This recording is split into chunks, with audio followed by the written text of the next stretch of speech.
ശാന്തിഗിരി ആശ്രമത്തിൻ്റെ ആരംഭം മുതൽ ശാന്തി പ്രഭാഷണം ഒരു പ്രധാന പ്രോഗ്രാമായിട്ട് നാം ക്രമീകരിച്ചിട്ടുണ്ട്. ശാന്തിയും സമാധാനവും സൗഹൃദ ജീവിതവും എങ്ങനെ സാധ്യമായി തീരും എന്ന് വ്യക്തമായി മനസ്സിലാക്കി അതനുസരണമായിട്ട് സാമൂഹ്യ ജീവിതത്തെ രൂപപ്പെടുത്തുവാൻ സഹായിക്കുന്നതായ ഒരു പ്രോഗ്രാമായിട്ടാണ് ശാന്തി പ്രഭാഷണം നാം കാണുന്നത്. ഭാഗ്യസ്മരണീയനായ സക്കറിയാസ് മാർ തിയോഫിലസ് സവർഗൻ മെത്രാപ്പോലീത്ത തിരുമേനി സമൂഹത്തിൻ്റെ ഉദ്ധാരണം മനുഷ്യ നന്മയിലാക്കി എങ്ങനെ പ്രവർത്തിപ്പാൻ സാധിക്കും, അത് തൻ്റെ ജീവിതത്തിലൂടെ വ്യക്തമായിട്ട് വെളിപ്പെടുത്തുവാനായിട്ട് അങ്ങേയറ്റം ശ്രദ്ധിച്ചതായ ഒരു വ്യക്തിത്വമായിരുന്നു. അതുകൊണ്ട് തൻ്റെ ജനനം 1938 ഓഗസ്റ്റ് 29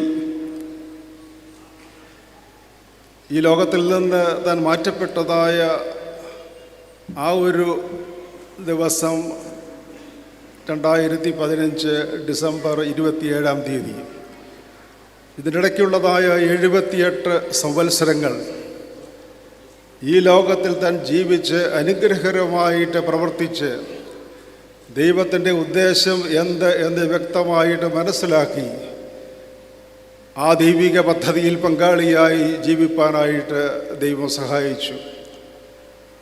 തിരുമേനിയുടെ നാനാവിധ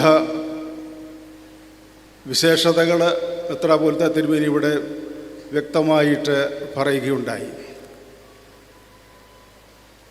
എല്ലായ്പ്പോഴും സ്വപ്നം കാണുന്നതായൊരു വ്യക്തി, ആ സ്വപ്നം ഒരു യാഥാർത്ഥ്യമായിട്ട് തീരണം, ഒരു ദർശനമായിട്ട് മാറണം എന്ന് വ്യക്തമായിട്ട് ആഗ്രഹിച്ചിരുന്നതായൊരു വ്യക്തി താൻ ആരംഭിക്കുന്ന ഓരോ പ്രവർത്തനവും വളരെ സൂക്ഷ്മതയോടുകൂടെ അത് കാണുകയും അത് ഏറ്റവും നല്ല രീതിയിൽ അത് പ്രാവർത്തികമാകുവാനായിട്ട് അങ്ങേയറ്റം ശ്രദ്ധിക്കുകയും ചെയ്ത ഒരു വ്യക്തിയായിട്ട് നാം കാണുന്നുണ്ട്.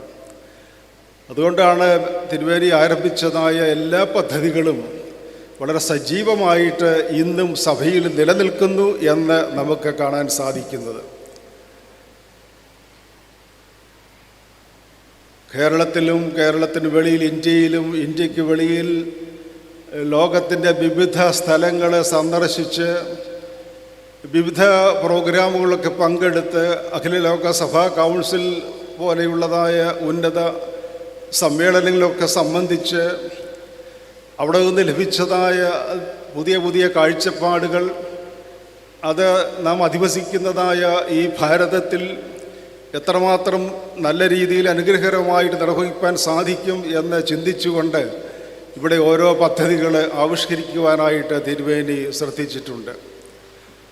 അതുകൊണ്ട് തിരുമേനിയുടെ ജീവിതത്തിൽ ദൈവത്തിൻ്റെ കൃപ ധാരാളമായി അനുഭവിച്ചുകൊണ്ട് അവസാനം വരെയും വളരെ പ്രസന്നവദനായി ഈ പ്രവർത്തനങ്ങളിലൊക്കെ നേതൃത്വം നൽകിയത് നാം ഓർക്കുകയാണ്.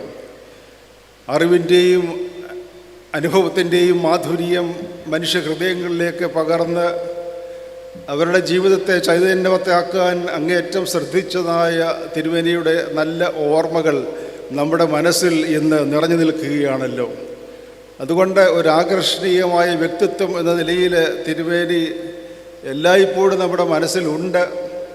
അത് നാം എല്ലായ്പ്പോഴും മനസ്സിൽ കാത്തുകൊണ്ടാണ് നെഞ്ചോട് ചേർത്ത് തിരുമേനിയുടെ ആ ഒരു ദർശനത്തെയും കാഴ്ചപ്പാടിനെയും നയിപ്പാൻ നമുക്ക് ഇടയായി തീരുന്നത്. ഒരു ആചാര്യ ശ്രേഷ്ഠൻ എന്ന രീതിയിലോ ഒരു ആത്മീക ഗുരു എന്ന രീതിയിൽ പ്രവർത്തിക്കുന്ന രംഗങ്ങളിലോ ഒരു സാമൂഹിക പരിഷ്കർത്താവ് എന്ന രീതിയിൽ തൻ്റെ പ്രവർത്തനങ്ങൾ നയിക്കുമ്പോഴോ മറ്റ് മതങ്ങളുമായിട്ടുള്ളതായ ബന്ധത്തിൽ സമൂഹവുമായിട്ടുള്ളതായ ബന്ധത്തിൽ ഓരോ പ്രവർത്തനങ്ങളും നയിക്കുമ്പോൾ വിശാലമായ എക്യുമെനിക്കൽ കാഴ്ചപ്പാട് കാത്തു സൂക്ഷിക്കുമ്പോഴോ എല്ലായ്പ്പോഴും യേശുക്രിസ്തുവിലൂടെ എനിക്ക് ലഭിച്ചതായ ദിവ്യ വെളിച്ചം അത് മങ്ങിപ്പോകാതെ മറ്റുള്ളവർക്ക് നൽകുവാനായിട്ട് എനിക്ക് സാധിക്കണം എന്നുള്ളതായ താല്പര്യം തിരുമേനിക്കുണ്ടായിരുന്നു. അതുകൊണ്ട് തിരുവേനെക്കുറിച്ച് നമ്മൾ ഓർക്കുന്ന സമയത്ത് a person with conviction, at the same time a person with commitment, ഇത് വളരെ വ്യക്തമായിട്ട് നാം മനസ്സിലാക്കാൻ സാധിക്കുന്നുണ്ട്. If he is convinced of something he will go to the extent of getting it done. അത് തിരുമേനിയുടെ പ്രത്യേകതയായിരുന്നു. ഒരു പക്ഷേ ദൈവത്തിൽ ആശ്രയിച്ചുകൊണ്ട് തന്നെ ആരംഭിച്ചതായ പ്രവർത്തനങ്ങളെല്ലാം തന്നെ ആ രീതിയിൽ അനുഗ്രഹകരമായിട്ട് മുന്നോട്ട് പോകുവാൻ സാധിക്കുന്നു. ഇന്ന് ലോകം അസ്വസ്ഥത നിറഞ്ഞതായ ഒരു സാഹചര്യത്തിലാണ് നാം ആയിരിക്കുന്നത്. സമാധാനവും ശാന്തിയും ആഗ്രഹിക്കുന്നതായ ജനത എങ്ങനെ ഇത് സാധ്യമാകുമെന്ന് ചിന്തിക്കുന്നതായ ഒരു സാഹചര്യമാണ്.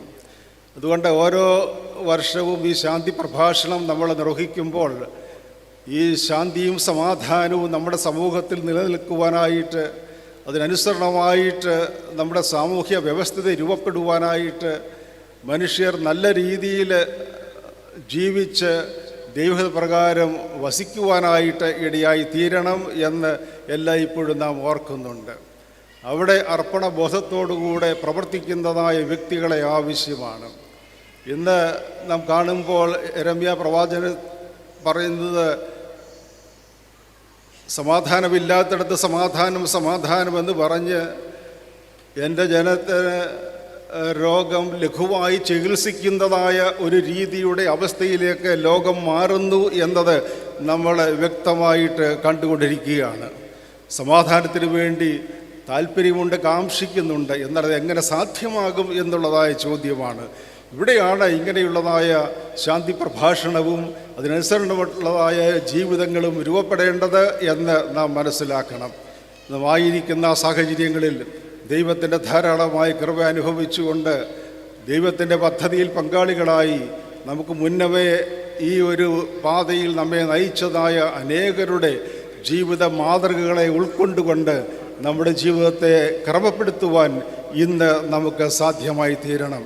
ഇന്ന് ശാന്തി പ്രഭാഷണം നൽകുന്നതായ ഓണറബിൾ ജസ്റ്റിസ് ദേവൻ രാമചന്ദ്രൻ നമുക്കെല്ലാവർക്കും അറിയാവുന്ന വ്യക്തിത്വമാണ്. ഇവിടെ അദ്ദേഹത്തെ സ്വാഗതം ചെയ്തപ്പോൾ വളരെ വ്യക്തമായിട്ട് ഓർപ്പിച്ചു. പ്രത്യേകിച്ച് വോയിസ് പൊല്യൂഷൻ, മറ്റ് രീതിയിലുള്ളതായ പ്രയാസങ്ങൾ, പ്രശ്നങ്ങൾ ഒക്കെ നിലനിൽക്കുന്നതായ സാഹചര്യങ്ങളിൽ എങ്ങനെയാണ് ഒരു നല്ല ദേശം കാത്തുസൂക്ഷിപ്പാൻ സാധിക്കുന്നത്. ഓരോ സാഹചര്യങ്ങളിലും എൻവയൺമെൻറ്റ് ഇഷ്യൂ ആയാലും, എക്കോളജിക്കൽ ഇഷ്യൂ ആയാലും, മറ്റ് സിവിക് സർവീസസ് പ്രൊവൈഡ് ചെയ്യുന്നതിൻ്റെ കാര്യത്തിലായാലും എല്ലാം നല്ല നല്ല ജഡ്ജ്മെൻറ്റ് നൽകുവാനായിട്ട് അദ്ദേഹത്തിന് സാധിച്ചിട്ടുണ്ട്. അതുകൊണ്ട് ഇന്ന് അദ്ദേഹം നമ്മുടെ കൂടെ ആയിരിക്കുന്നു, ഈ ഒരു പ്രഭാഷണം നിർവഹിക്കുന്നു. അത് ഏറ്റവും അനുഗ്രഹകരമായി നമുക്ക് തീരും എന്നതിൽ യാതൊരു സംശയമില്ല. ഇന്നത്തെ ഈ ഒരു സമ്മേളനത്തിൽ വന്നിരിക്കുന്നതായ എല്ലാവരെയും ദൈവം അനുഗ്രഹിക്കട്ടെ.